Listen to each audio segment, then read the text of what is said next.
One of the things that's been so basic to the flourishing of the Jewish community has been the ability of Jews to trust each other. Not only Jews that they already know, but there's been an openness and a willingness to confront and trust Jews who seem to be committed to Jewish life in other communities.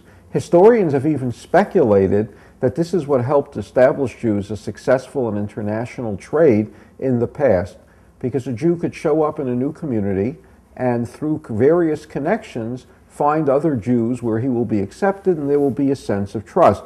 All Jews who are committed and involved in Jewish communal life know that they can show up in other cities, they can go to a synagogue, they can make contact with people. In fact, I've often been convinced that one of the reasons non-Jews were open to believing in the Protocols of the Elders of Zion, which was a terrible anti-Semitic fraudulent document that claimed Jews were involved in an international conspiracy to take over the world. But one of the things that probably seemed to make it credible was that it seemed that Jews, wherever they went in the world, were able to easily connect to other Jews.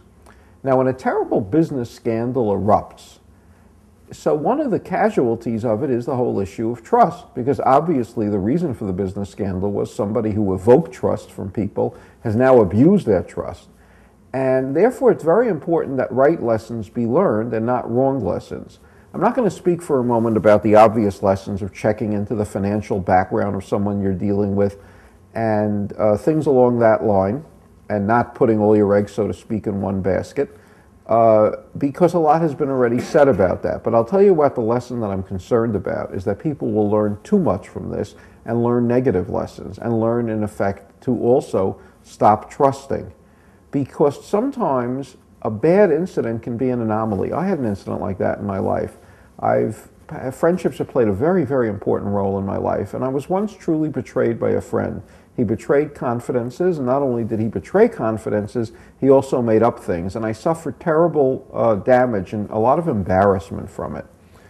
And I remember at the time I was trying to figure out what lessons to derive from it, and ultimately I reached the conclusion I don't want to derive any lessons in this instance from it, because I don't want to derive the lesson that I could stop trusting people.